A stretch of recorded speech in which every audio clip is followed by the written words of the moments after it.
Ya, masih buffering.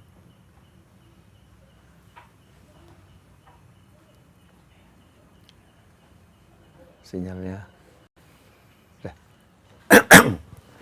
Bismillahirrahmanirrahim. Alhamdulillahirabbil alamin. Allahumma shalli wa sallim ala sayyidina Muhammadin miftahi babi rahmatillah adada ma fi ilmillah. Salatan wa salaman daimain bidawami mulkillah wa ala alihi wa sahbihi. Allahumma shalli ala sayyidina Muhammadin salatan taftahu biha lana futuhal arifin wa tufaqihuna biha fid din wa ala alihi wa sahbihi. Assalamualaikum warahmatullahi wabarakatuh. Para pemirsa dimanapun antum berada, sahabatku dimanapun antum saat ini sedang menyaksikan tayangan ini, serta seluruh kawan-kawan yang ada di Masjid Ar-Raudhah Yogyakarta di kediaman Mas Agus Masjid. Alhamdulillah kita semua bisa duduk bersama. Jangan dikasih echo, seperti tadi sudah bagus. Kita bisa duduk bersama di rumah ini shihah wal afiyah. Ya, mudah-mudahan rumahnya jadi semakin barokah. Ya, jadi semakin barokah. Pada kesempatan ini saya pengen membahas judul yang ditulis oleh Mas Seto. Jadi Mas Seto nulis judul di YouTube saya ini, judulnya Ma'rifah Sejati. Zaman sekarang ini kalau ngaji judulnya Ma'rifat itu kayaknya sudah Masya Allah. Ya, saya tambahin sekalian Ma'rifat Sejati biar semakin Masya Allah. Ya, ini saya kenapa ngomong seperti ini? Karena Islam itu agama praktek. Ya, agama praktek. Agama yang mengajarkan umatnya untuk ubudiyah mahdhah. Praktek ibadah dan tidak berharap pada siapa-siapa, hanya berharap dari Tuhan yang Maha Kuasa. Ubudiyah mahdhah, murni. Enggak karena A, enggak karena B. Makanya ikrarnya tuh awal la ilaha illallah Muhammadun Rasulullah SAW. Asyhadu an la ilaha illallah wa asyhadu anna Muhammadan Rasulullah SAW.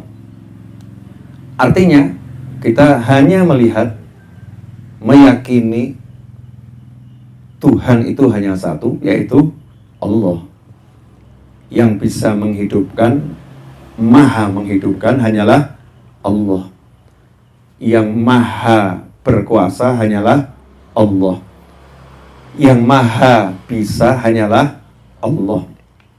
Kemudian kita meyakini, percaya penuh bahwasannya utusan Allah terakhir, penutup semua utusan adalah baginda Muhammad Sallallahu Alaihi Wasallam.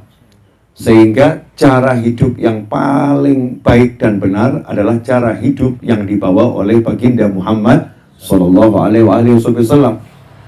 Pola pikir yang paling baik dan benar adalah pola pikir yang dicontohkan oleh baginda Muhammad Sallallahu Alaihi Wasallam. Gerak dan diam yang paling benar dan paling baik adalah gerak dan diamnya baginda Muhammad Sallallahu Alaihi Wasallam. Sebagaimana Allah Ta'ala katakan, laqad kana lakum fi Rasulillahi uswatun hasanah. Laqad kana lakum, sungguh buat kalian semua dalam diri Nabi Muhammad SAW sudah terdapat contoh yang terbaik, uswatun hasanah. Ya, contoh yang terbaik. Tanpa kita harus dan tidak boleh kita menjelekkan siapapun, merendahkan siapapun, tapi kita meyakini the best is Nabi Muhammad SAW. Nah, ma'rifat itu adalah meyakini semua tadi, kemudian menunjukkannya dalam kehidupan sesuai yang sudah dicontohkan Nabi Muhammad Sallallahu Alaihi Wasallam. Itu namanya ma'rifah. Jadi ma'rifah itu bukan duduk ngelamun kemudian berkata Allah, terus ngelamunkan Allah. Ya, bukan itu ma'rifah. Ya, ma'rifah itu bukan kemudian merasa rasakan, ya, merasa rasakan Allah dirasa-rasakan, bukan itu ma'rifat. Ma'rifat itu adalah praktek seperti prakteknya Nabi Muhammad Sallallahu Alaihi Wasallam. Suruh banyak zikir, betul. Ya, Rasulullah banyak berzikir. Suruh banyak sodakoh, betul. Rasulullah SAW banyak sodakoh. Suruh banyak qiyamul lail, betul. Baginda Muhammad SAW hatta tawarramat qadamah, qiyamul lail sampai kedua kaki beliau, telapak kaki beliau bengkak. Suruh banyak cari ilmu, betul. Para anbiya wal mursalin, ya, itu selalu cari ilmu, dan Nabi Muhammad SAW paling suka duduk di majelis ilmu. Suruh menyayangi anak, betul. Nabi Muhammad SAW, ya, secapek apapun pulang dari luar kota yang dicari cucu beliau SAW.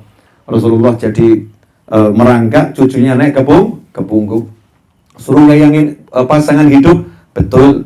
Nabi Muhammad SAW manusia yang paling baik dan paling sayang pada keluarganya. Khairukum li ahli, yang paling baik di antara kalian, yang paling baik pada keluarganya. Dan aku di antara kalian semua, sabda Nabi Muhammad SAW, yang paling baik. Itu Rasulullah SAW. Bagaimana sama istrinya beliau lomba lari, bagaimana sama istrinya beliau saling menyuapi gitu ya, suap-suapan ya. Bagaimana sama istrinya di dalam kamar, beliau menggendong istrinya, ya, menggendong Sayyidatuna Aisyah radhiyallahu taala anha. Semua praktek kehidupan, ya, semua praktek kehidupan yang dicontohkan Nabi Muhammad SAW, itulah namanya ma'rifah. Jadi ma'rifah itu bukan dia melamun gitu. Aku kenal Allah, terus ngarang bahasa aneh-aneh. Ya, ngarang bahasa aneh-aneh. Karena kalau kita pelajari sejarah kehidupan Nabi Muhammad SAW, sebagaimana di Al-Quran disebutkan, wa ma khalaqtul jinna wal insa illa liya'budun. Tidak aku ciptakan jin dan manusia kecuali liya'budun, untuk mengabdi, menyembah aku. Ahli tafsir mengartikan liya'budun karena bahasa Arab, ya. Al-Quran itu kan berbahasa Arab. Liya'budun artinya ibadah di sini apa? Abadah ya'budu ibadatan. Di ayat ini artinya apa? Artinya arafa ya'rifu ma'rifah, liya'rifuni, agar mereka mengenal aku.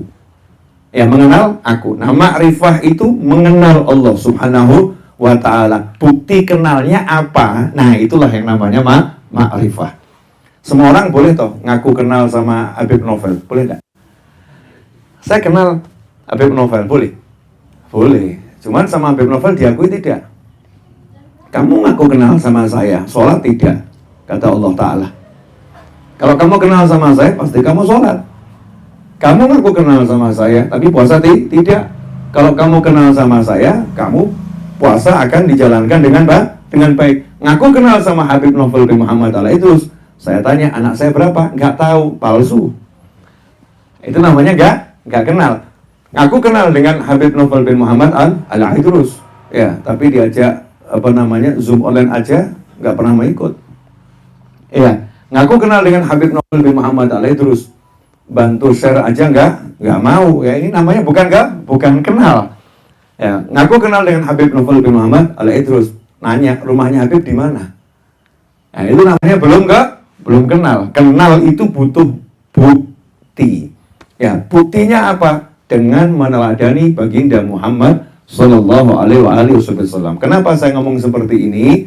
Ya karena sayang nanti kalau kita ini kemudian baca buku, nanti mungkin judulnya bukunya mengenal Allah, belajar macam-macam. Ya, dipelajari buku isi tadi itu ya, isi bukunya dipelajari, tapi sholat tidak. Yang penting kan sudah kenal Allah, jadi nggak perlu sholat. Masya Allah. Belajar ma'rifah macam-macam, buku dibaca semuanya. Tapi ditanya, yang membatalkan wudhu apa? Nggak ngerti. Ya, nggak pernah belajar hal-hal yang membatalkan wudhu. Ini namanya bukan kenal Allah ini. Itu namanya nuruti hawa nafsu. Nah, saya akan kupas sedikit, ya, insya Allah barokah manfaat. Ya, biar kita ini betul-betul di jalan yang lurus, shiratal mustaqim. Karena kalau cuman pandai berkata-kata, itu orang yang ahli berkata-kata itu pengacara. Pengacara itu pinter ngobrol, ngomong itu pinter. Kalau cuman pandai berkata-kata, ada juga itu yang ahli ngomong, itu sales. Masya Allah, itu sales tuh ahli ngomong. Kalau cuman pandai berkata-kata, saya itu kagum sama jual obat-obatan itu yang tradisional di pasar suka ketemu ya, kagum. Oh pinter ngomongnya Masya Allah, pandai berkata-kata. Tapi Islam bukan tentang pandai berkata-kata, tapi Islam tentang pandai berbuat. Datang satu orang ke tempatnya seorang ulama, kemudian ngomong sama ulama tadi, saya sekarang belajar tasawuf. Ini orang pinter ya, gelarnya macam-macam. Saya sekarang belajar tasawuf, saya sekarang belajar ma'rifah. Maka dijawab sama ulama tadi, tasawuf dan ma'rifah itu bukan untuk dipelajari, tapi dipraktekkan. Karena tasawuf dan ma'rifah itu adalah hasil, adalah buah, praktekkan. Jadi yang namanya tasawuf itu kamu praktek lapar, itu tasawuf, poso. Jangan cuma bahas, oh sufi itu puasa sekian puluh tahun, oh sufi itu sholat malam, lah kamu nggak pernah sholat malam. Tasawuf itu praktek ya, bukan cuma mengomongkan, bukan katanya. Kalau kamu mau bertasawuf, kamu praktek sabar. Ya, contohnya nih suami-suami ini ahli tasawuf semua, ini sufi. Kalau istrinya marah-marah dia sabar, nah itu sufi itu. Ngakunya tasawuf sufi, dimarahin sama istrinya aja sudah nggak bisa sabar. Ngakunya sufiah, Masya Allah, sufi wanita, ma'rifatullah, kenal Allah Ta'ala. Ya, tapi dimarahin suaminya saja udah nggak bisa sabar dia.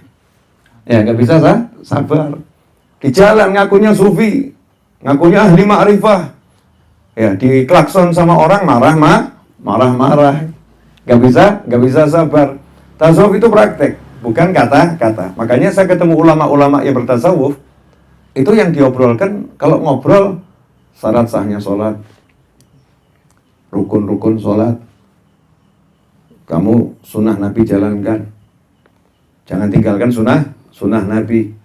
Masih ingat satu ulama besar nih, kalau kita baca kitabnya Habib Abdullah bin Abdul Haddad, itu disebutkan ada satu ulama besar, pergi berkunjung, mau mengunjungi seorang yang dipandang sebagai wali. Ya, orang waliullah, orang soleh, sehingga dari setiap kota datang ke sana mau cari barokahnya. Termasuk ulama yang satu ini. Ulama yang satu ini datang mau cari berkahnya wali. Memang kita disuruh cari berkahnya wali, tapi yang cari ini ya ulama, orang soleh, bukan sembarang orang. Jadi dia bisa bedakan mana wali asli, mana wali palsu, atau yang belum layak dipandang sebagai walinya Allah Subhanahu wa Ta'ala. Berangkat beliau. Nah, sampai di lokasi, beliau tanya, rumahnya fulan nih, wali di mana? Di sana. Cuman sebentar lagi mau ke masjid. Ya udah, ditunggu di masjid. Pengen ketemu. Nah, sampai di masjid, beliau melihat wali tadi meludah ke arah kiblat. Di luar masjid, tapi meludahnya ke arah kiblat. Maka beliau langsung pulang. Dan saya nggak jadi ketemu walinya itu. Kenapa? Masa ada wali kok meludah ke arah rumah kekasih? Kiblat kan Ka'bah ya, ta'zim, tempat yang harus diagungkan. Masa dia meludah ke arah Ka'bah, ke arah sana? Jadi kalau dia wali nggak akan seperti itu. Cari wali yang lain saja. Yang ini buat orang itu terserah. Kalau saya nggak mau wali yang seperti ini. Ini ulama tuh mengukur wali seperdetail itu. Jadi kalau memang syariatnya nggak dijalankan, ya enggak. Makanya kita kalau mau cari ilmu, ya betul-betul cari orang yang ahli menjalankan syariat. Ya ahli menjalankan syariat. Bukan cuman tampak punya sesuatu. Mohon maaf. Kalau tampak punya sesuatu itu jadi kita, oh Masya Allah. Nanti ada orang bisa mindah hujan, dia wali nanti. Ya, nanti ada orang bisa datangkan hujan, dianggap wali. Nanti ada orang bisa tiba-tiba terbang gitu ya, dianggap wali. Wali itu kalau kamu lihat perempuan cantik bisa nundukkan kepala, itu wali itu. Ya, kamu tahu tetanggamu sakit, kamu mau menjenguk, nah, itu wali. Wali. Kamu lagi sibuk apapun dengar suara azan, kamu mau dengarkan, nah, itu wali. Ya, waliullah itu. Kamu jalan lihat ada orang yang butuh pertolongan kamu bantu, lah itu wali. Itu ciri-ciri wali Allah udah ada pada dirinya. Tapi kalau perbuatannya melanggar syariat, nah, ini tidak bisa dikatakan orang tersebut wali Allah. Bagaimana seorang wali melanggar aturannya Allah Subhanahu wa Ta'ala? Ya, ini secara keilmuan seperti itu. Ini mukadimah, belum ceramah. Ini tegang semua, kenapa nih di sini? Ya, Ma'rifah, judulnya kan keren, Ma'rifah sejati. Sengaja judulnya begitu, biar pada nonton orang-orang. Ya, biar juga yang mau belajar ma'rifah nggak salah belajar. Arafa ya'rifu ma'rifatan. Kenal Allah Subhanahu wa Ta'ala. Bagaimana cara kenal Allah? Gampang. Apa masuk akal? Mau kenal Allah kok nggak kenal Nabi Muhammad SAW? Coba dipikir dikit. Saya kasih gambaran ya. Gambaran yang paling gampang. Mas Seto sini, Mas Seto. Sini. Ini kalau nggak didatangkan Mas Seto ke sini nanti nggak paham-paham. Sini Mas Seto. Samping saya sedikit aja. Nah, dari sini biar masuk kamera. Ya. Kalau mau kenal saya, sini. Mau kenal saya, cari orang ini. Nah, namanya nih Seto Setiawan Wisnu Utomo. SE, Sarjana Ekonomi Cum Laude. Nah, ya. Biar tahu di samping saya bukan sembarang orang, walaupun kecil ya. Ini tapi bukan sembarang orang nih. Mas Seto ini ya, SE Cum Laude. Kalau mau kenal saya, kenal Mas Seto. Kenapa? Mas Seto hampir tiap hari main ke rumah saya. Mas Seto sering ya pergi bersama saya. Mas Seto ngurusin ya majelis saya.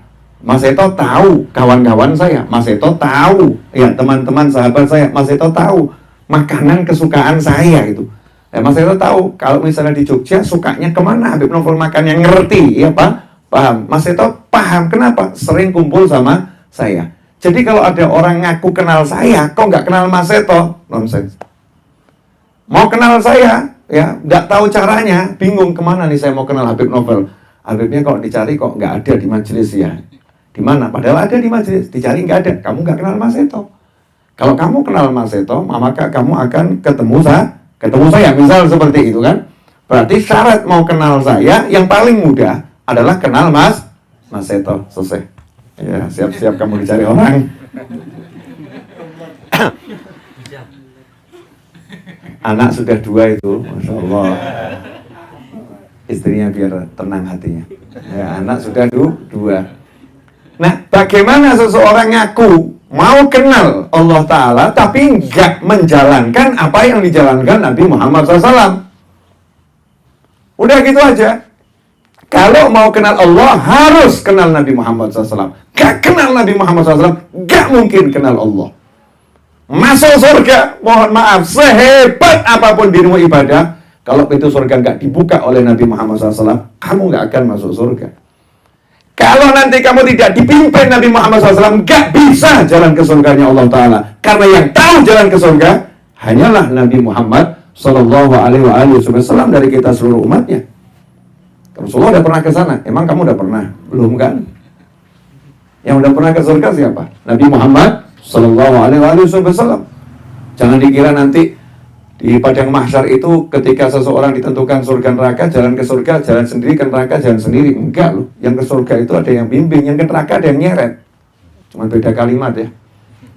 Ke surga ada yang bimbing, ke neraka ada yang nyeret. Karena jalannya itu gelapnya luar biasa. Gelap, nggak ada cahaya.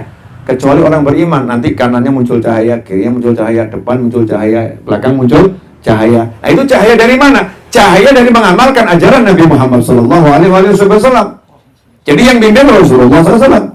Kalau nggak punya nurnya Nabi Muhammad SAW, nggak akan bisa berjalan menuju surganya Allah Subhanahu wa Ta'ala. Dari mana dapat cahaya itu? Ya di dunia ini. Di dunia ini mengamalkan ajaran Nabi Muhammad SAW. Makanya para habaib dan para kiai itu nggak banyak ngobrol tentang ma'rifah, tapi praktek ibadah. Mungkin kadang-kadang itu santri agak kecewa ya. Habibnya kok cuman segitu ya, kiainya kok cuman segitu ya, kok nggak seperti yang lain. Yang lain tuh ngobrol ma'rifah dalam. Ini habibnya kok cuman ngajak sholat tasbih yuk, sholat hajat yuk, sholat duha yuk, Iya, diajak sholawat, baca sholawat yuk, itu. Baca istighfar yuk, kok nggak diajak duduk, kemudian ngobrol makrifah ya. Seakan-akan seperti itu. Kiainya kok nggak gitu ya. Kok nggak seperti itu, yang itu kok kelihatannya pembahasannya dalam ya. Bahasanya juga keren-keren gitu. Bahasanya keren-keren. Ini kalau Habibnya sama kiainya kok bahasanya biasa saja ya. Ayo sholat yuk, ayo poso yuk, ayo zikir, yuk bekti sama orang tua, ayo baik sama tetangga.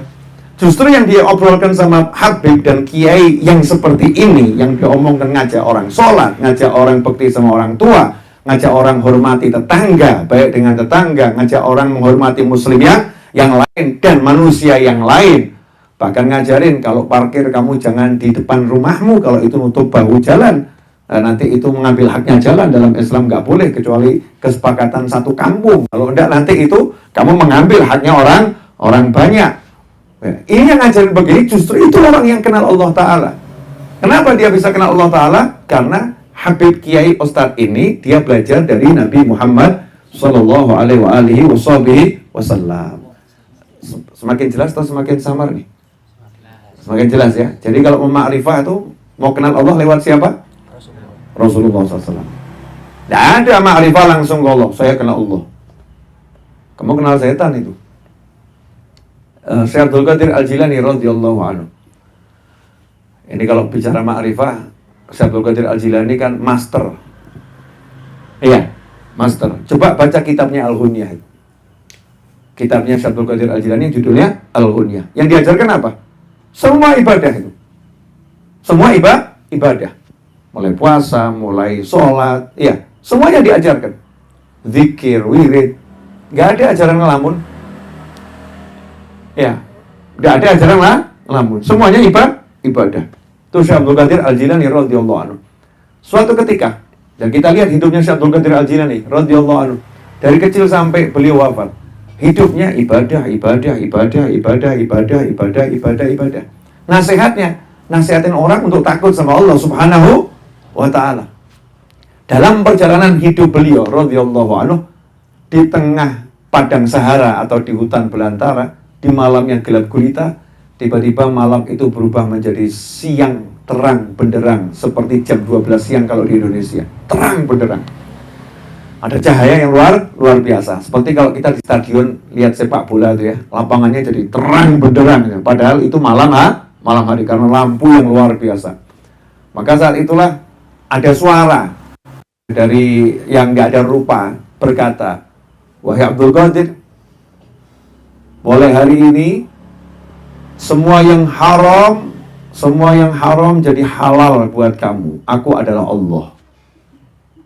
Nah, coba ini kalau kita di kamar gelap-gelap atau muncul cahaya, satu kamar terang benderang, terus ada suara tanpa rupa, mulai hari ini kamu jadi wali besar, menggantikan semua wali yang ada di Yogyakarta. Besok ada status, aku wali baru. Mungkin gitu ya. Naudzubillah min dzalik kalau nggak punya ilmu. Syekh Abdul Qadir Al-Jilani radhiyallahu anhu begitu dengar suara tersebut, ambil batu dilempar, nyingkir wahai yang terkutuk. Dilempar, langsung gelap lagi. Suara tadi balik nanya, "Kamu kok tahu kalau saya iblis?" "Dari mana kamu tahu saya iblis?" Jawabannya sederhana, syariat.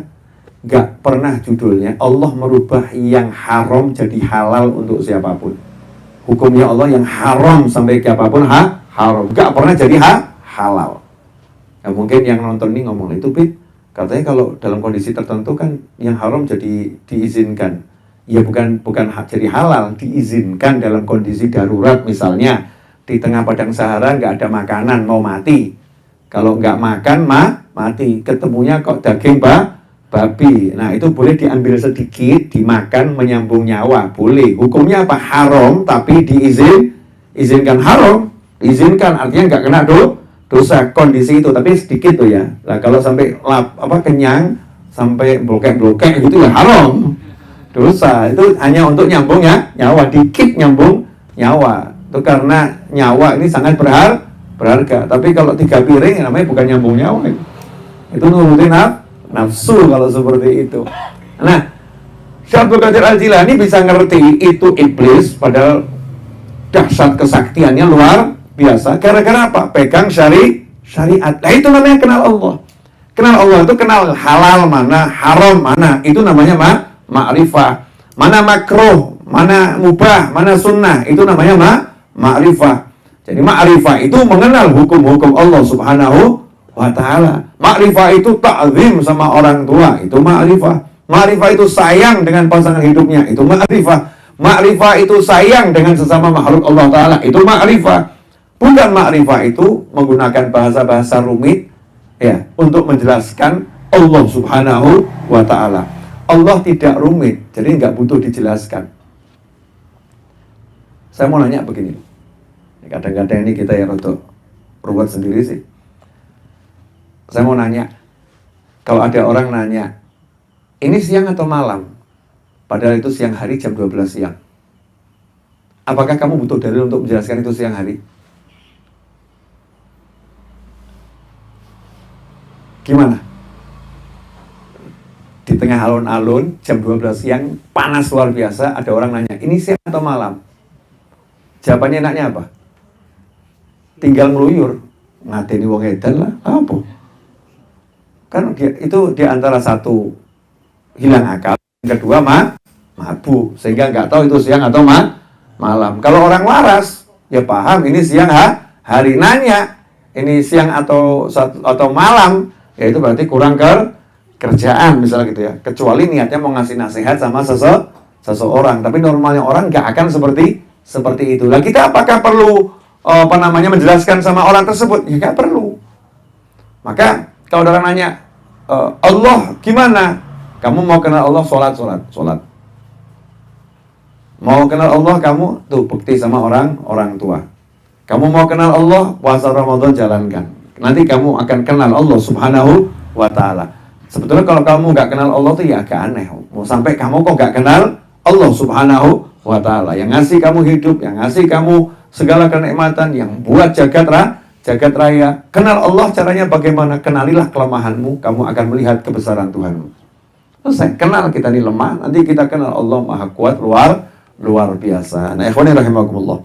Itulah ma'rifah sejati. Jadi ma'rifah sejati adalah ma'rifah dalam arti menjalankan syariat Nabi Muhammad sallallahu alaihi wasallam, bukan melamunkan Allah subhanahu wa ta'ala.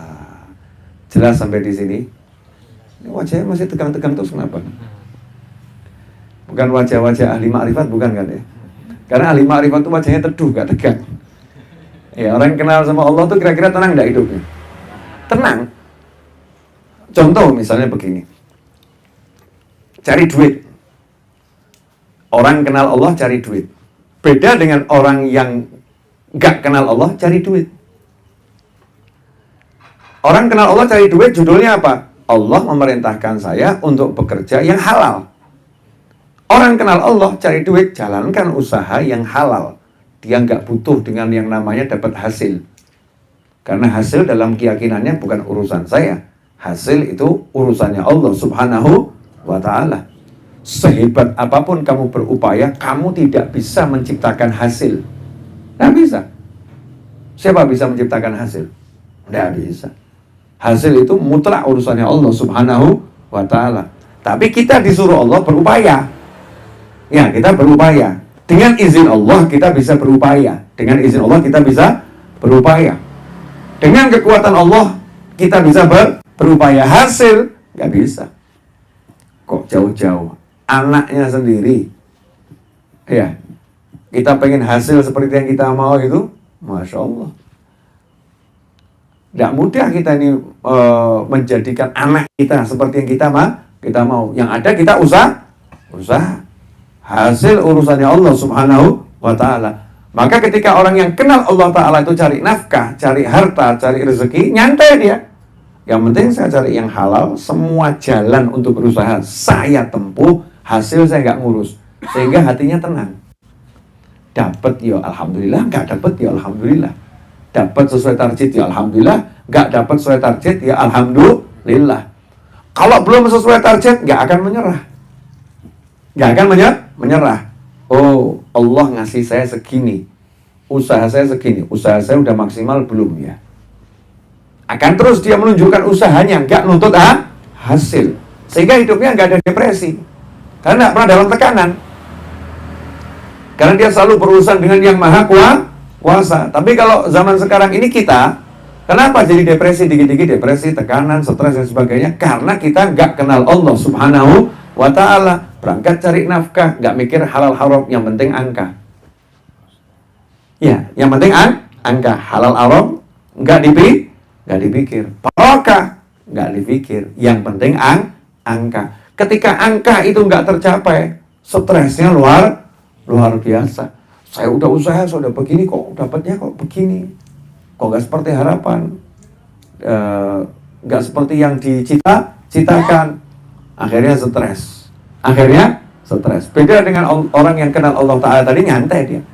Fisiknya itu memang maksimal, tapi hatinya, Masya Allah, itmi'nan, tenangnya luar biasa. Kenapa bisa tenang begitu? Karena dia paham kendali ada di tangan Allah Subhanahu wa ta'ala. Maka jangan habiskan umur ya untuk belajar yang nggak jelas, sementara yang jelas nggak dipelajari. Maksudnya bagaimana? Yang jelas itu kita tiap hari suruh sholat kok. Cek toh sholat yang dipelajari lagi. Rukunnya sholat, ya rukunnya wudhu, syaratnya sholat, syaratnya wudhu, yang batalkan sholat, yang batalkan wudhu. Cek and recheck terus, pelajari itu. Karena itu yang luar biasa. Nih, saya semalam ceramah di Gebang Cirebon. Saya ungkit lagi dikit deh. Ini mungkin yang buat kita agak lupa, tapi mudah-mudahan malam ini jadi saya semakin ingat, antum juga semakin ingat. Urusan kenal Allah, Nabi Muhammad SAW bukan lagi kenal, ketemu.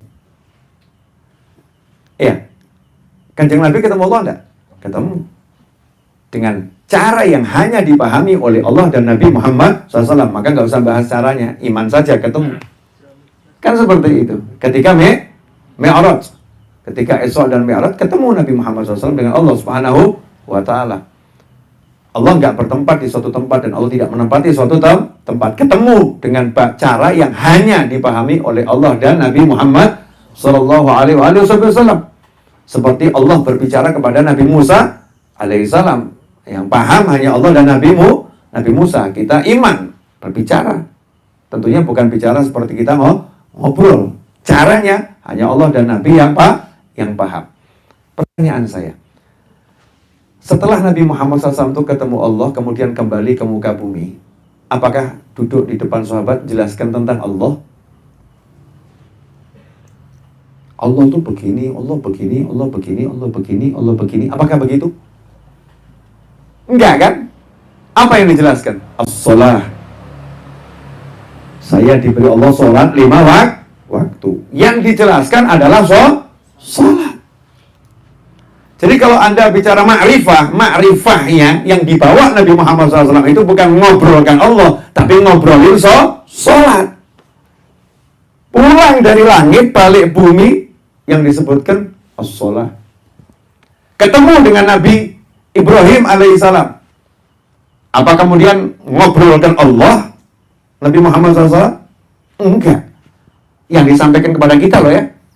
Yang diobrolkan apa? Yang diobrolkan tanahnya surga itu subur, tanamannya ucapan subhanallah walhamdulillah wala ilaha illallah wallahu akbar. Riwayat yang lain la haula wala quwata illa billah. Sampaikan kepada umatmu untuk memperbanyak ucapan la haula wala quwata illa billah atau subhanallah walhamdulillah wala ilaha illallah wallahu akbar. Itu ma'rifat. Diajak amal agar nanti di surga punya perkebunan yang luar biasa. Ya. Kemudian ketemu dengan Nabi Musa alaihissalam. Apakah ngobrolkan Allah? Enggak. Yang diobrolin apa? Tentang kita, umatnya Nabi Muhammad SAW. Gak akan mampu sholat 50 waktu. Gak mampu sholat 50 waktu.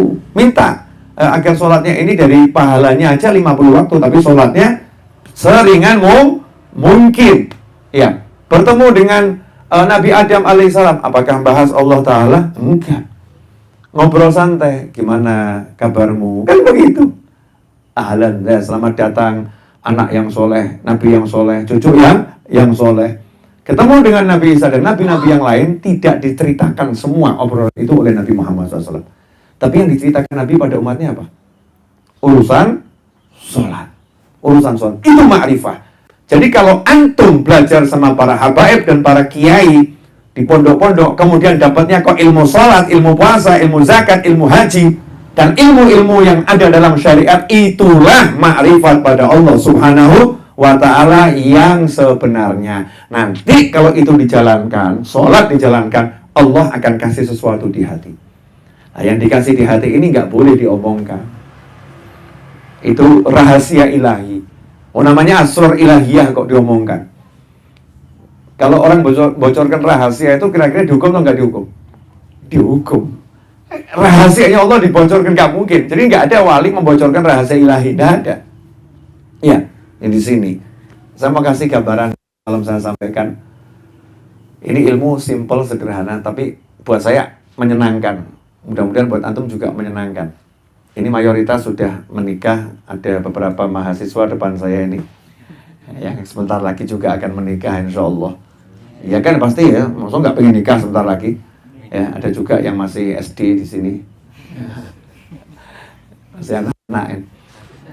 Iya, maksudnya masih anak-anak tapi gitu kan. Insya Allah.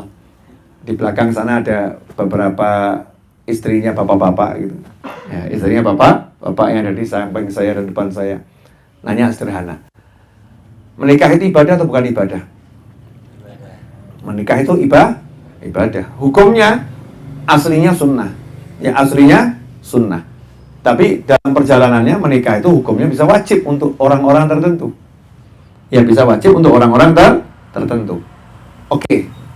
Setelah menikah terjadi hubungan suami istri. Hubungan suami istri itu kalau misalnya suami pegang tangan istri, istri pegang tangan suami, ini ibadah atau bukan ibadah nih? Ibadah. Pertanyaan saya, ini agak, ya ada anak-anak, jadi kita pakai bahasa yang sehalus mungkin. Malam pertama setelah pernikahan, di dalam kamar, lampu dimatikan, terjadi hubungan suami istri yang sangat seru. Ibadah atau bukan ibadah? Ibadah. Tapi sayangnya, ya, ternyata pasangan suami istri ini pasang kamera CCTV dengan infrared yang high resolusi. Kemudian besoknya disiarkan ulang di YouTube. Saya mau nanya, itu ibadah atau maksiat? Loh, katanya tadi ibadah. Ibadah atau maksiat? Maksiatnya mana? Menceritakan itu kepada orang lain dalam bentuk itu gambar visual. Betul. Jadinya itu maksiat. Dalam hukum yang ada di Negara Kesatuan Republik Indonesia, seseorang yang melakukan seperti itu bisa dihukum atau nggak bisa dihukum? Bisa dihukum karena menyebarkan konten pornografi. Betul. Oke. Padahal itu dengan siapa?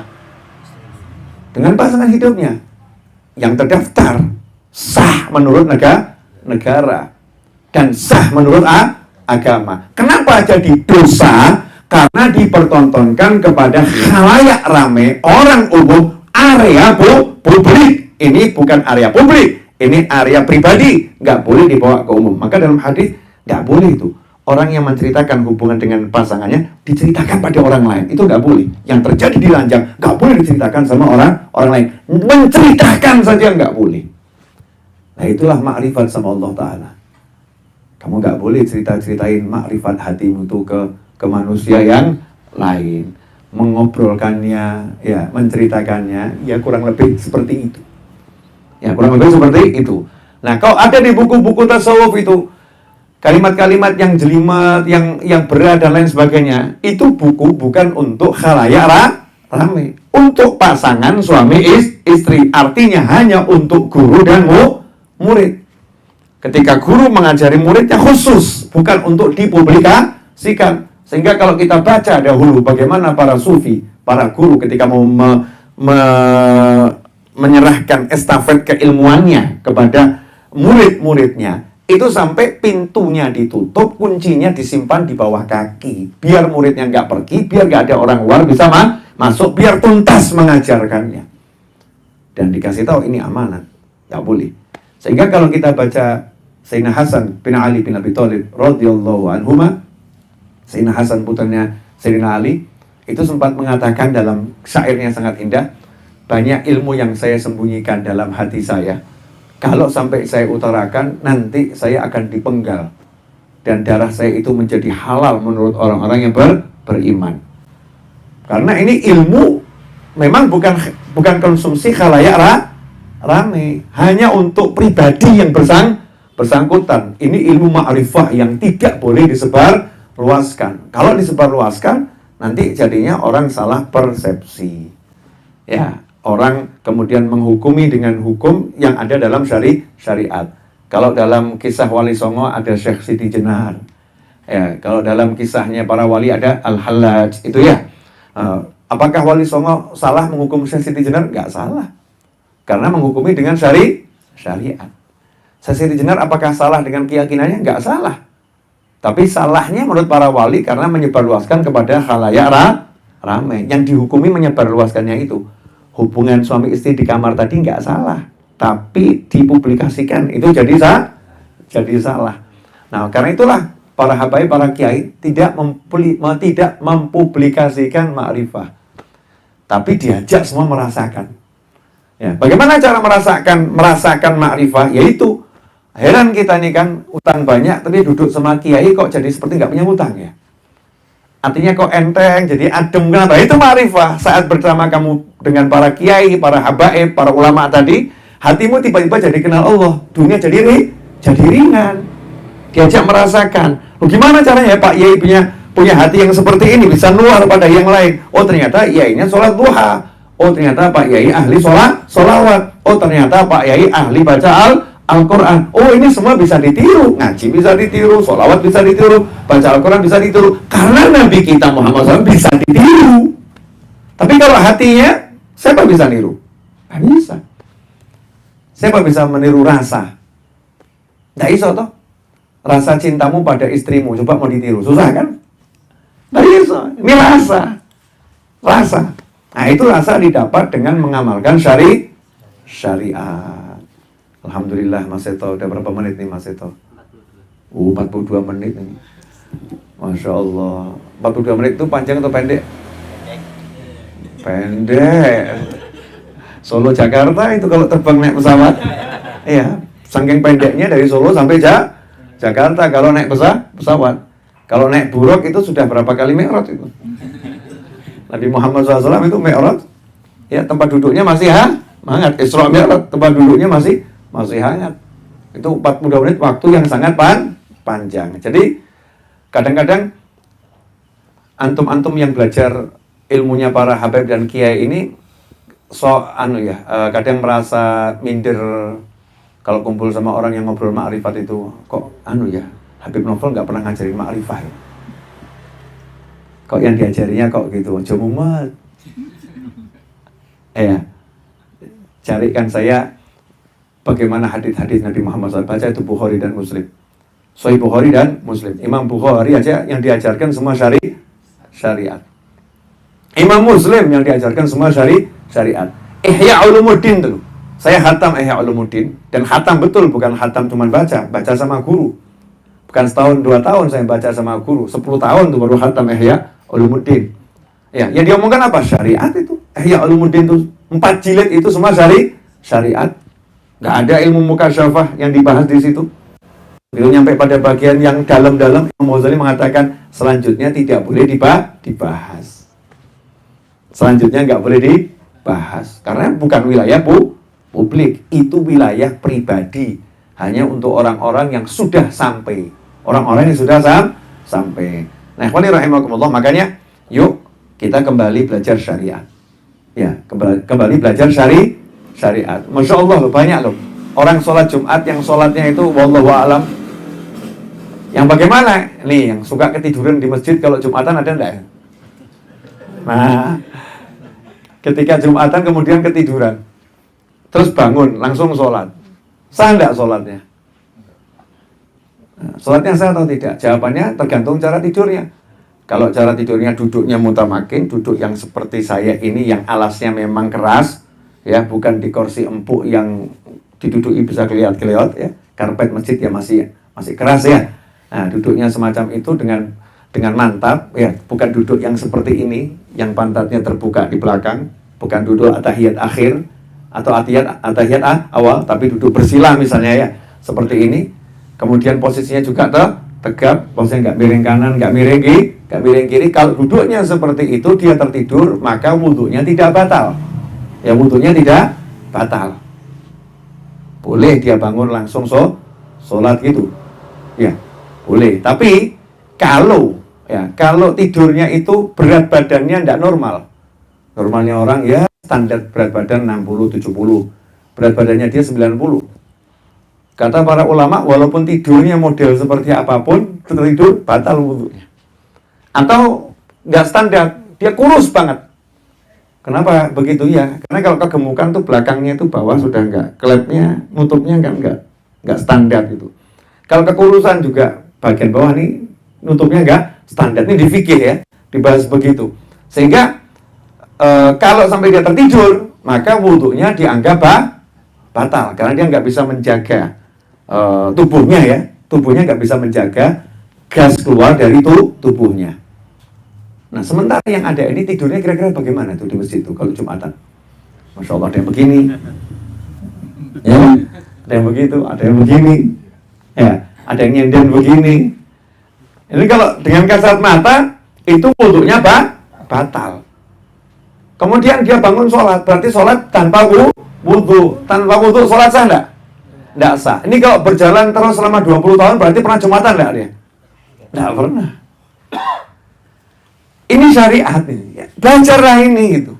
Ada lagi orang yang sholat tidur. Oh, saya pernah itu, ya, makmum di samping saya makmum, di sebelah saya juga makmum. Setelah itu saya maju jadi imam. Di sebelah saya ini ya, kita sudah assalamualaikum warahmatullah, assalamualaikum warahmatullah. Di sebelah saya masih berdiri. Ternyata saking khusyuknya mendengarkan imam baca qiraatul Quran, dia sampai tertidur. Terus dia melanjutkan sholatnya. Sah nggak sholatnya nih? Nggak sah. Kenapa nggak sah? Ketika dia tertidur dalam kondisi berdiri, itu wudhunya batal. Kalau wudhunya batal, otomatis sholatnya batal. Dia bukan lagi harus mengulangi sholatnya, dia juga harus wudhu dulu baru bisa sholat. Nah, yang model begini banyak yang nggak ngerti. Ya, banyak yang nggak ngerti. Ini syariat. Jangan mikir muluk-muluk macem-macem. Nggak paham. Sholat jamak itu zuhur sama asar, maghrib sama isya. Ada yang nanya sama saya, maghrib dijamak sama asar boleh nggak, Bi? Maghrib dijamak sama asar boleh atau tidak? Ya nggak boleh. Ya zuhur, asar, maghrib, isya. Subuh nggak ada jamaknya subuh. Ya subuh nggak ada jamaknya. Belajar dulu ini loh, ilmu syariat sholat. Belajarlah syariatnya sholat dipelajari ini. Ilmu yang paling mahal ilmu sholat karena ngambilnya dari langit. Yang ngambilnya dari langit. Mau kita belajar kok nggak pede, nggak bangga gitu ya. Orang kalau dengar ilmu dari planet Mars dibawa oleh astronot itu langsung pengen ngerti ada ilmu apa. Ini dibawa langsung oleh Nabi Muhammad SAW dari Sidratul Muntaha, kok nggak mau belajar, nggak mengerti ada apa ya dengan sholat ini ya. Ada apa? Dianggapnya sholat itu sekedar ibadah. Sholat ini sesuatu mi'raj. Sampai Rasul bersabda, "Arihna bis shalah ya Bilal, Bilal tolong jadikan saya bisa istirahat dengan sholat." Sementara kita kalau sholat nggak istirahat capek. Nabi SAW kalau sholat bisa istirahat. Berarti ada yang something wrong, ada yang salah dengan cara kita sholat. Berarti kita harus belajar lebih jauh lagi. Nah, orang yang kenal Allah Ta'ala, maka dia akan menjalankan syariatnya Allah Subhanahu wa Ta'ala. Contoh, Mas Seto kenal saya nih, ya kenal saya. Saya tidak suka kalau lagi makan di foto.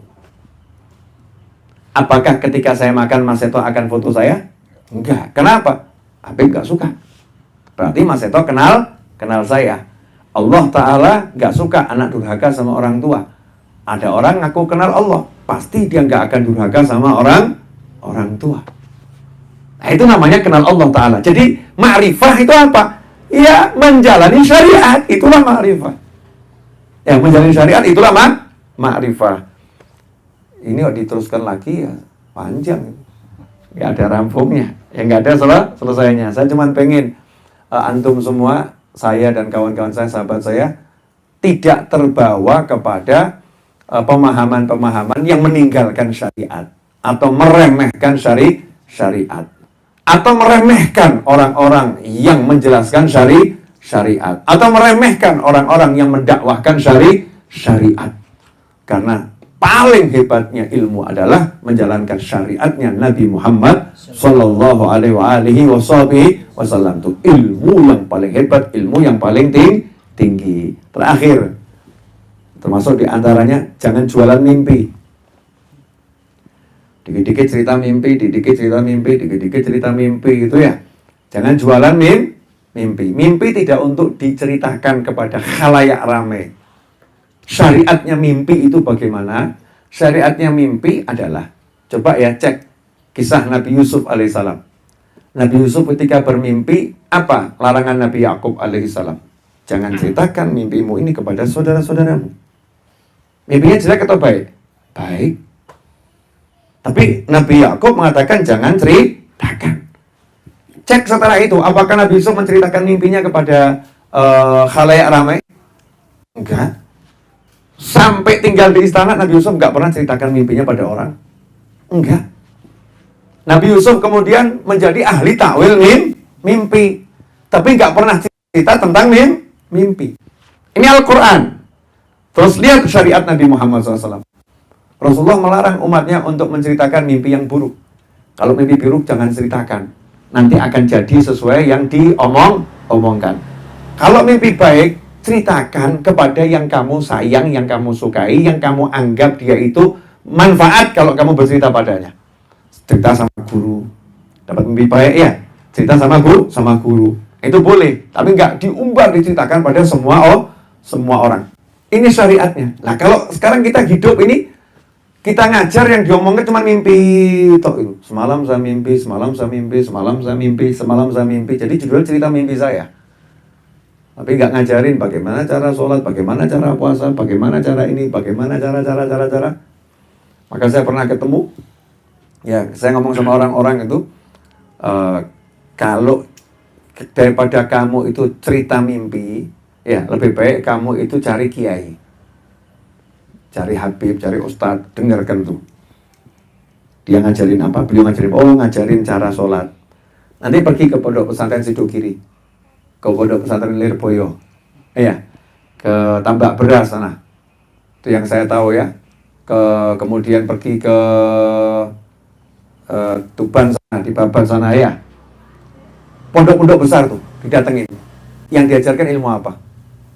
Ilmu sholat, puasa, zakat, haji, tajwid. Iya, tauhid. Tauhidnya apa? Aqidatul awam. Aqidatul awam istrinya apa? Sifat-sifatnya Allah. Nama-nama Rasul, nama istri Rasulullah, ya, nama anak-anaknya Nabi Muhammad SAW, ya, tentang surga, tentang neraka. Gak bahas Allah. Paham yang saya maksud ya? Gak bahas Allah, tapi sifat-sifatnya Allah. Kita membahas apa? Asmaul Husna, namanya Allah, Wal Karim, Allah yang Maha Dermawan. Terus kita suruh ngapain? Contohlah Allah Maha Dermawan. Jadilah orang yang dermawan. Jadi orang yang dermawan itu namanya kenal Allah Subhanahu wa Ta'ala.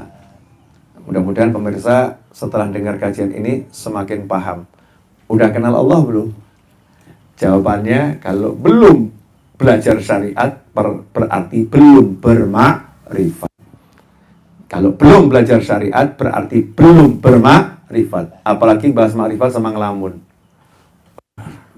Repot itu nanti. Ya, repot itu nanti. Alhamdulillah saya ketemu sama ulama-ulama besar, wali-wali besar, saya ketemu. Ya, ketemu wali-wali besar. Tapi yang diobrolkan semua syariat Nabi Muhammad SAW. Yang diomongkan itu di kitab Bukhari. Nih, Rasulullah bersabda hadisnya begini, ini begini. Ya, diobrolkan nih, Sahih Muslim, nih kitabnya seperti ini. Bahas kitab itu. Yang dibahas itu kitab hadis, kitab tafsir. Nah, salah satu contoh ini yang saya baru peroleh. Coba Mas Seto, saya diambilkan teh Mas Seto. Terjadi ketidakadilan di antara kita Mas Seto. Saya mau ngasih ilmu, ini ngasih ilmu seadanya. Ya, Mas Seto belum makrifah rumah ini. Maka Pak Agus suruh Mas Reza, kamu ini kan, karena yang punya rumah lebih paham. Seadanya teh ya, jangan buat baru. Nanti kelamaan ngasih ilmunya. Nah, ini mau ilmu cepat. Saking senangnya jadi lupa. Masya Allah. Memang biasa di Majlis Ar-Raudhah begitu. Saya di Solo begitu, di sini juga begitu. Berarti memang udah sama. Di Solo tuh semua jamaah dikasih, saya nggak dikasih. Itu di Solo, di tempat saya sendiri ya seperti itu. Itu udah saya ulangi bertahun-tahun. Di awal buat Majlis Ar-Raudhah, mungkin lihat live streamingnya dicari itu berapa kali kita begitu, tapi selalu terjadi seperti itu. Itu saking ma'rifatnya teman-teman saya sama saya. Habibnya nggak butuh minum, enggak. Habibnya kalau udah ngomong itu sama dengan minum itu, seperti itu. Ya, Masya Allah. Saya mintanya teh, tapi datangnya teh pakai nampan, kan luar biasa. Ternyata minta teh itu keluarnya teh pakai nampan. Artinya yang menyajikan lebih bagus, ya, menyajikan lebih bagus. Ini baru pakai lepek buah. Nah, ini baru minta sama Mas Seto dan Mas Reza. Lah bagaimana kalau mintanya sama Allah Ta'ala? Nah, itu ma'rifat tuh gitu tuh. Ya, ma'rifat itu seperti itu. Kamu jalankan syariat, nanti kamu dikasih sama Allah Subhanahu wa Ta'ala. Tambah kenal, tambah dekat, tambah sayang. Ini teh. Ya apalah, panas sedikit. Hangat. Buat contoh. Dalam syariat Nabi Muhammad SAW, minum air, minum teh, minum apapun itu yang halal, ada ilmunya. Gak sembarangan minum. Ilmunya bagaimana? Nomor satu, itu hati harus menyadari semua ini milik Allah Ta'ala. Semua ini milik Allah Ta'ala. Jadi kamu ya dalam hati terima kasih sama Allah Ta'ala. Terus minta izin. Izin make. Oh, ini bukan punya kita kok. Ya izin pakai. Izin pakainya itu bahasa syariatnya Kul amrin dzibalin la yubda'u fihi bismillahirrahmanirrahim fahuwa aqta'u kama qala sallallahu alaihi wasallam. Segala tindakan yang dalam prosesnya membutuhkan peran akal untuk melakukannya, artinya bukan sesuatu yang sifatnya spontan gitu ya, butuh proses, maka yang baik itu harus diawali dengan bismillahirrahmanirrahim atau bismillah. Maka ketika minum kita minta izin sama Allah Ta'ala, bismillah. Ya Allah, dengan namamu ini. Ya, itu minta izin ya Allah, pakai namamu saya minum ini. Saya bawa namamu sama gelas ini. Saya bawa namamu sama teh ini. Ini syariat. Bismillahirrahmanirrahim. Dan disuruh seruput. Bukan seruput. Setelah seruput, alhamdulillah. Bismillahirrahmanirrahim. Alhamdulillah. Bismillahirrahmanirrahim. Alhamdulillah. Selesai taruh. Jangan ragus. Nanti minum lagi. Masih harus dah apa? 3 kali caranya begitu. Bismillah, alhamdulillah, bismillah, alhamdulillah, bismillah, alhamdulillah. Taruh. Nanti minum lagi. Kata Syekh Mutawali Asy'arawi rahimahullah, mufassir akhir zaman yang wafat di Mesir. Ya, yang wafat di Mesir. Beliau menyebutkan, nanti cari di YouTube-nya masih ada itu rekamannya. Siapa yang minum dengan cara seperti ini, cara Nabi Muhammad SAW, maka selama minuman itu ada di rongga tubuhnya, tidak akan diilhami maksiat oleh siapapun. Dia akan dijaga dari bermaksiat. Jadi kalau kita ini kok gampang maksiat, berarti ya makan minumnya mungkin nggak sesuai syariat. Makan minumnya nggak sesuai syariat. Kalau makan minumnya sesuai syariat, maka yang dimakan, diminum ini akan menjaga kita dari bermaksiat. Ini dampak menjalankan syariat. Itu ma'rifah. Makanya hidupnya nggak sesuai syariat kok ngakunya dapat macam-macam. Ya kita akan merendahkan orang. Ya kalau memang merasa begitu terserah. Cuman saya mau ikut syariat saja. Ikut syariat. Emang kecuali ada ya wali-wali yang tingkatannya majdzub, wali tingkat tinggi. Walinya sesuai syariat, cuman kitanya belum paham syariatnya. Ilmunya gak nutuk kita. Yang seperti itu kita amanna wa shaddaqna, kami beriman ya. Kami beriman dengan ilmunya orang-orang yang diberi ilmu sama Allah Subhanahu wa Ta'ala. Tapi tetap kita ikut syariat. Yang jadi pegangan adalah syariat. Ya sebagai contoh penutup ini. Ada satu wali keramat. difitnah sama seseorang mencuri kambing. Zaman dahulu ya, difitnah mencuri kambing. Sehingga walinya ditangkap sama aparat. Ya, walinya ditangkap sama aparat. Terus disidang. Dalam persidangan walinya marah. Difitnah kan? Berhak marah enggak? Berhak. Saya ini bukan maling, saya enggak mencuri kambing. Hakimnya mengatakan yang menuntut kamu punya 2 saksi. Kalau kamu mencuri kambing. Nah, syariat ini menghukumi dengan yang lahiriah. Kalau lahiriahnya ada orang memang punya saksi, kamu mencuri kambing, ya udah, kamu diamankan dulu di sidang. Sekarang kita ikuti proses sidangnya, Bapak. Kalau begitu saya akan datangkan saksi juga, kata walinya. Bapak punya saksi kalau Bapak bukan pencuri? Punya.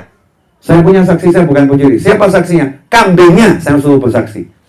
Keren nih wali. Kambingnya mau disuruh bersaksi. Maksudnya gimana? Nanti kambingnya akan ngomong kalau dia bukan saya curi. Kambingnya mau ngomong. Kata hakimnya, mohon maaf Pak, dalam syariatnya Nabi Muhammad SAW, saksi itu harus manusia. Ya, jin, kambing nggak bisa jadi saksi. Semakin marah walinya. Ya, semakin marah. Langsung mengeluarkan karomahnya, keramatnya. Nunjuk langsung ke arah hakim. Kamu dimakan sama bumi. Bumi! Tenggelamkan orang ini. Itu langsung gempa. Mejanya hakim ini turun ambles. Tapi hakimnya ini hakim jujur. Dia hanya menjalankan syariat. Maka teriak, ya Rasulullah, tolong saya. Saya hanya menjalankan syariatmu, wahai baginda Muhammad SAW. Langsung berhenti. Gempanya langsung berhenti. Hasilnya gimana? Yang fitnah langsung minta maaf. Kenapa? Lah ngerti hakimnya model kayak gini, si di fitnah model kayak gini, oh nekat, remuk aku. Sadar dia. Nah betul itu apa namanya, ulamanya betul. Saya fitnah dia, betul dia. Akhirnya sadar itu. Tapi jangan kamu coba-coba fitnah. Ya, jangan coba-coba fitnah. Naudzubillah min dzalik. Itu syariat. Syariat itu tetap ditegakkan. Daripada yang dilawan ini orang keramat. Tidak ada niatan menghina loh, tidak ada. Murni jalankan syariat, aturannya begini, itu saya suruh gimana? Tidak boleh kambing jadi saksi. Ini hakim yang jujur. Ini kekuatan syariat. Itu namanya ma'rifah. Jadi ma'rifah itu kalau seseorang menjalankan syariat. Saya mau kenal teh ini. Gimana caranya saya kenal teh ini? Ya minum tehnya. Kok nggak saya minum, saya nggak tahu rasanya. Mau kenal Allah, jalani aturannya. Nanti kamu kenal Allah. Jalani sholatnya, jalani puasanya. Itu kan semua Allah yang buat aturan. Lewat Nabi Muhammad SAW. Rasulullah itu utusan. Semua aturannya Allah disampaikan lewat utusannya, lewat Nabi Muhammad SAW. Makanya kalau kita menjalankan aturan-aturan Allah, kita akan kenal Allah. Hati kita akan, nikmatnya luar biasa. Hidup itu indah dan mudah. Ya, hidup itu indah dan mudah. Nah, jika Anda ingin semakin mengenal cara hidup dan pengen segera bisa mengatasi permasalahan-permasalahan yang terjadi dalam kehidupan sehari-hari, nanti segera beli buku terbaru saya yang berjudul Solusi. Iklan ya, berjudul Solusi. Insya Allah akan terbit di Jumat terakhir bulan Sya'ban, insya Allah. Dan hari Ahad besok, insya Allah akan saya launching di Masjid Raya Bintaro Jaya. Hari Ahad besok, waktu zuhur, insya Allah saya akan Ahad 27 Maret ya, insya Allah akan saya launching setelah sholat zuhur berjamaah di MRPJ. Buku terbaru saya berjudul Solusi. Yang pengen ikut ngaji online, Zoom, bedah buku Solusi selama 10 hari di bulan suci Ramadan, tiap malam jam 9 sampai jam setengah 11 malam, bisa daftar segera ke nomor 0813 2514 0667. Ya, bisa segera daftar ke nomor 0813 2514 0667. Biaya pendaftaran 1 juta rupiah. Karena kok mahal Beb? 1 juta, 10 hari 1 juta dapat buku. Ya, 10 hari 1 juta dapat buku. Uangnya akan saya gunakan diantaranya untuk pembangunan dan pelunasan tanah Majelis Ar-Raudhah di Tawangmangu dan kegiatan yang lain. Sehingga insya Allah jadi amal yang banyak multifungsi, ya multifungsi, ilmu dapat, amalnya dapat, senangnya juga insya Allah dapat. Terima kasih atas kebersamaannya. Jazakumullah khairan dan mohon maaf atas segala kekurangannya. Selamat bermakrifat dengan menjalankan syariat. Wassalamualaikum warahmatullahi wabarakatuh. Allahumma